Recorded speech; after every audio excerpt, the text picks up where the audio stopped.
नमस्कार मंडळी, मी आहे भक्ती आणि अमेरिकन लाईफ मराठी वेबवर तुमच्या सर्वांचं खूप खूप स्वागत. आपल्या सगळ्यांना कायम वाटत असतं की अमेरिका हा एक प्रगत देश आहे आणि त्यामुळे इकडे सेफ्टी बरीच असेल किंवा टुरिस्ट बरोबर स्कॅम्स, फसवणूक अशा गोष्टी होत नसतील. पण तसं नाहीये. जसं इंडियामध्ये टुरिस्ट बरोबर स्कॅम्स होतात, तसंच अमेरिकेतही होतं आणि आमच्याबरोबर हा स्कॅम रिसेंटली झाला. हा इतर कोणाबरोबर होऊ नये म्हणून मी ठरवलं की ही स्टोरी तुमच्याबरोबर शेअर करायची. हा स्कॅम आमच्याबरोबर न्यूयॉर्क सारख्या शहरात झाला आणि तेही स्टॅच्यू ऑफ लिबर्टी सारख्या ठिकाणी, जे अमेरिकेतलं सर्वात मोठं टुरिस्ट डेस्टिनेशन आहे. जर तुम्ही अमेरिकेला फिरायला येत असाल किंवा तुमचे फ्रेंड्स, रिलेटिव्हज किंवा मुलंही इव्हन इथे शिकायला राहत असतील, तर त्यांच्याबरोबर हा व्हिडिओ नक्की शेअर करा. तर झालं असं, की आम्ही न्यूयॉर्कला फिरायला जायचं ठरवलं आणि त्यासाठी पूर्ण प्लॅनिंग आधीच करून ठेवलेलं. जायच्या एक 3-4 दिवस आधी मी सगळे बुकिंग्स करून ठेवलेले सगळ्या स्पॉट्सचे. त्यात स्टॅच्यू ऑफ लिबर्टीचं सुद्धा एक तिकीट होतं. न्यूयॉर्क तसं 3 ते 4 तासांच्या अंतरावर आहे बॉस्टनपासून. सो आम्ही सकाळी लवकर निघायचं ठरवलं आणि मग 1-2 स्पॉट्स कव्हर करून दुपारी आम्ही स्टॅच्यू ऑफ लिबर्टीला जाणार होतो. त्याप्रमाणे आम्ही सकाळी निघालो, 2-3 स्पॉट्स कव्हर केले आणि मग तिसरा स्पॉट होता statue of liberty. Statue of liberty हा न्यूयॉर्क मधल्या लिबर्टी आयलंड वरती आहे आणि तिथे पोहोचण्यासाठी 2च एंट्रन्सेस आहेत. एक आहे न्यू जर्सीवरनं आणि दुसरी आहे न्यूयॉर्कवरनं. तिकडे फक्त आपण बोटनेच जाऊ शकतो. न्यूयॉर्कवरनं स्टॅच्यू ऑफ लिबर्टीला जाण्यासाठी बॅटरी पार्क नावाच्या ठिकाणावरनं बोट सुटतात. सो आम्ही 1-2 स्पॉट्स कव्हर करून बॅटरी पार्कच्या दिशेने चालत निघालो. तर झालं असं, की आम्ही चालत जाताना रस्त्यावर बरंच कन्स्ट्रक्शनचं काम चालू होतं आणि बॅटरी पार्कला जाण्याचा जो मेन रोड आहे तो बंद झालेला. सो बरेच डिरेक्शन्सचे साईन्स लावलेले रस्त्यामध्ये दुसऱ्या रस्त्याने जाण्यासाठी. तर जसं आम्ही स्टॅच्यू ऑफ लिबर्टी जवळ पोहोचलो, अर्ध्या मैलावर जेव्हा होतो, तेव्हा एक माणूस दिसला जो रस्त्यातून निळ्या रंगाचा शर्ट घालून उभा होता आणि त्याच्या शर्टवर लिहिलेलं Statue of Liberty authorized person. त्याने आम्हाला अडवलं आणि म्हणाला की तुमच्याकडे तिकीट्स आहेत का? आम्ही त्याला तिकीट्स दाखवले आणि मग तो म्हणाला की हा बोर्ड जसं जसं नेत जाईल तसं तुम्ही त्या दिशेने चालत जा. त्याप्रमाणे आम्ही गेलो. बॅटरी पार्कच्या गेट जवळ पोहोचल्यावर त्या माणसासारखे बरेच लोक दिसले जे निळ्या रंगाचा शर्ट घालून उभे होते आणि त्यांच्या पण शर्टवर सेम दिलेलं की Statue of Liberty authorized person. त्यांनी आम्हाला अडवलं, त्याने आम्हाला तिकीट्स दाखवायला लावले, जे आम्ही दाखवले आणि तो म्हणाला की आमचं बुकिंग ऍक्च्युअली 2:15 दुपारी 2:30 होतं आणि तो म्हणाला की 15 मिनिटं उरलेत फक्त तुम्हाला आत जाण्यासाठी आणि स्टॅच्यू ऑफ लिबर्टीच्या बोटवर चढायच्या आधी एक सिक्युरिटी चेकिंग असतं, जे कंपल्सरी असतं प्रत्येकाला. सो तो म्हणाला की तुमचं सिक्युरिटी चेकिंग तर होऊ शकत नाही, कारण की त्याला अर्धा 1 तास वगैरे लागतो आणि तुमची बोट मिस होईल. सो तुम्हाला नवीन तिकीट घ्यावं लागेल आणि तुमचं जुन्या तिकिटाचे पैसे तुमच्या कार्डवरती रिफंड होतील. थोडे सगळे लोक उभे होते आणि काही लोक त्यांच्याकडनं तिकीट सुद्धा घेत होते. हे बघून आम्हाला वाटलं की खरंच हे लोक स्टॅच्यू ऑफ लिबर्टी सिक्युरिटीवाल्या स्टॅच्यू ऑफ लिबर्टीची सिक्युरिटी टीम असेल म्हणून आणि त्यांना खरंच उभं केलं असेल. आम्ही तर विश्वास ठेवून आमचं कार्ड दिलं. त्यांच्याकडे ATM सारखे पॉइंट ऑफ सेल मशीन्स वगैरे होते. त्याने आमचं 5 लोकांसाठी तिकीट्स काढून दिले, कार्ड स्वाईप केलं. आम्ही ते तिकीट घेतलं आणि त्यानंतर त्याने एका स्पॅनिश माणसाला, त्याच्या ग्रुपमधल्या एका स्पॅनिश माणसाला आमच्या बरोबर पाठवलं आणि म्हणाला की यांना सोडून ये म्हणून एंट्री जवळ.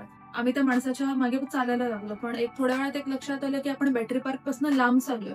सो तो माणूस आम्हाला दुसरीकडे कुठेतरी घेऊन चाललेला. आम्ही त्याच्या मागे गेलो आणि रस्त्यामध्ये आम्हाला डाऊट यायला लागला ऍक्च्युअली. सो आम्ही त्याला बरेच प्रश्न विचारायचा प्रयत्न केला की आपण नेमकं कुठे चाललोय आणि बॅटरी पार्क पासून लांब का चाललोय आणि टूर कधी आणि कशी स्टार्ट होणार आहे वगैरे. तर तो काहीच बोलायला तयार नाही, कारण की त्याला इंग्लिश बोलता येत नव्हतं. आम्ही त्याच्या मागे गेलो आणि एका ठिकाणी त्याने थांबवलं आम्हाला, जिथे बिग सिटी टूर्स नावाचा बोर्ड लिहिलेला आणि आमच्यासारखेच अजून 25-30 लोक तिकडे रांगेत थांबलेले.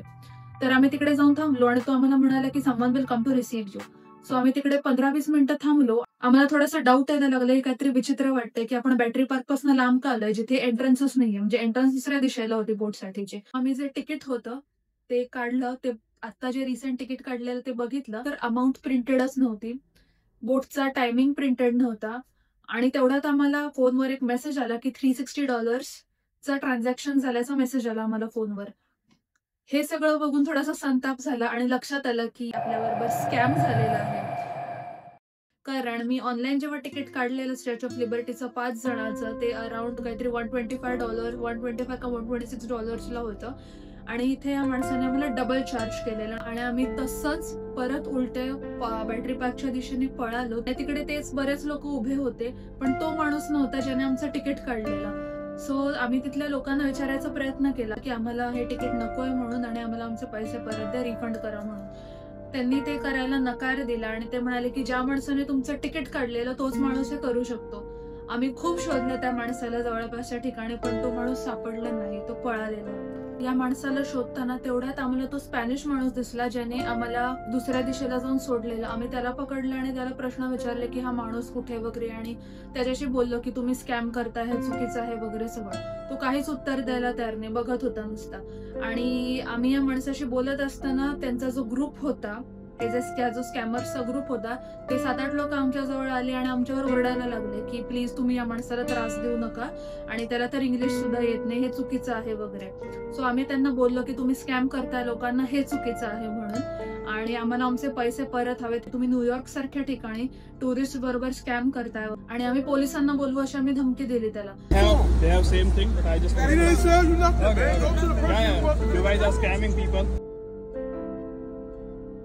तर तो इतक्या कॉन्फिडेंटली म्हणाला की it would be of no use, पोलिसांना बोलवून काहीही उपयोग नाही. आणि हे त्याला माहित होतं की पोलीस काहीही करणार नाहीत. हे सगळं भांडण चालू असताना मध्ये मध्ये मी थोडेसे व्हिडिओ सुद्धा काढले जेणेकरून थोडासा एव्हिडन्स जमा होईल.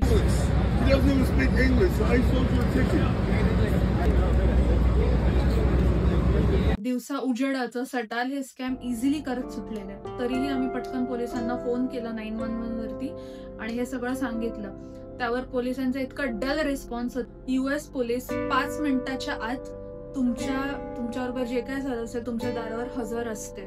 पोलिसांचा खूप डल रिस्पॉन्स बघून आम्हाला थोडासा डाऊट यायला लागला. असं करत करत त्या पोलिसांनी सुद्धा फोनवर आमचे 20 मिनिटं खाल्ले, आले तर नाहीतच. त्यानंतर ते म्हणाले की मी येतोय म्हणून लगेच. त्यानंतर 20 मिनिटं आम्ही अजून थांबलो आणि तरीही पोलीस आले नाहीत. नशिबाने आमच्या लक्षात आलं की आम्ही क्रेडिट कार्ड दिलेलं, डेबिट कार्ड नाही. सो आम्ही पटकन आमच्या बँकेला कॉल करून ट्रान्झॅक्शन डिस्प्यूट फाईल केला आणि ते क्रेडिट कार्ड ब्लॉक करून टाकलं. आमचा एकच हेतू होता की त्या माणसापर्यंत ज्याने आपल्याला स्कॅम केले की त्याच्यापर्यंत हे पैसे पोहोचले नाही पाहिजे. आणि आमची ट्रिप कंटिन्यू करायचं ठरवलं.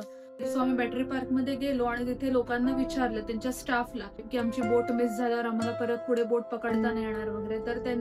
तर ते इझिली म्हणाले की नाही, असं काही नाहीये, तुम्हाला लेट झाला तरी तुम्हाला पुढची बोट वगैरे मिळू शकते. आम्ही त्यांना सांगितलं की असं बाहेर चालू आहे, स्कॅम चालू आहे. तर मग त्यांनी ते पण असे खूप इझिली घेतलं त्यांनी की हो, हे होतच राहतात म्हणून बाहेर वगैरे. आम्ही पटकन सिक्युरिटी चेक इन केलं, जे आमचं 5 मिनिटात झालं आणि तो माणूस म्हणलेला 1 तास वगैरे लागू शकतो. लिटरली 5 मिनिटात आमचं सिक्युरिटी चेक इन झालं आणि 10व्या मिनिटाला आम्ही स्टॅच्यू ऑफ लिबर्टीला जाण्यासाठी जी बोट आहे त्यावर चढलेलो होतो. महत्वाचं सांगायचं म्हणजे आमचं जुनं तिकीट अजूनही व्हॅलिड होतं. फायनली आम्ही स्टॅच्यू ऑफ लिबर्टीला पोहोचलो, आमचं साईट सीइंग वगैरे झालं आणि 1 तासाने आम्हाला पोलिसाचा फोन येतो की मी आता इकडे आलेलो आहे. आम्ही म्हणलं आम्ही तर आता लिबर्टी आयलंडवर पोहोचलेलो आहोत म्हणून. तो म्हणला की ठीक आहे, यापेक्षा जास्त मी काही करू शकत नाही, आणि त्याने फोन कट केला. तेव्हा खरंच लक्षात आलं की हे स्कॅमर्स बरोबर बोललेले की पोलिसांना फोन करून बोलवून काही उपयोग होणार नाही. जोपर्यंत काही मोठा इन्सिडेंट होत नाही तुमच्या बरोबर तोपर्यंत इथली पोलिसही तेवढं रिॲक्ट करत नाही. जे लोक आपले स्वतःचे पैसे एवढे साठवून इकडे फिरायला येत असतील आणि त्यांच्याबरोबर हा स्कॅम होत असेल तर एखाद्याची ट्रिपच खराब होऊन जाते. नॉर्मल प्राइस पेक्षा डबल प्राइस वरती हे लोक तिकीट विकतात टुरिस्टला. पण लकीली आमचे पैसे 3 दिवसात परत आले आणि एक समाधान वाटलं की ऍटलीस्ट त्या स्कॅमरला आपले पैसे मिळाले नाही. बाकी आमची न्यूयॉर्क ट्रिप तर खूप छान झाली आणि त्याचा एक सेपरेट ब्लॉग मी तयार करणार आहे. एडिटिंग चालू आहे अजून माझं. हा व्हिडिओ सेपरेट टाकण्याचं कारण असं की आपल्याला एकदम कळत नाही नवीन देशात कुठे जायचं. आणि महत्वाचं म्हणजे तुम्ही जर गुगलवर सर्च केलं की स्टॅच्यू ऑफ लिबर्टी तिकीट्स, तर बऱ्याच फेक साइट्स सुद्धा तुम्हाला दिसतील ज्यावरनं लोक अजूनही तिकीट्स काढतात आणि फसवले जातात. हे एकच साईट आहे ज्यावरनं तिकीट्स काढू शकता तुम्ही, ती मी व्हिडिओच्या डिस्क्रिप्शन मध्ये ऍड करते आहे. तर आम्ही परत आल्यावर आमच्या फ्रेंड्स बरोबर हा अनुभव शेअर केला आणि कळलं की बऱ्याच लोकांबरोबर ही गोष्ट झालेली आहे. तुमच्या फ्रेंड्स फॅमिली बरोबर हा व्हिडिओ शेअर करा आणि भेटूयात लवकरच पुढच्या ब्लॉगमध्ये. बाय.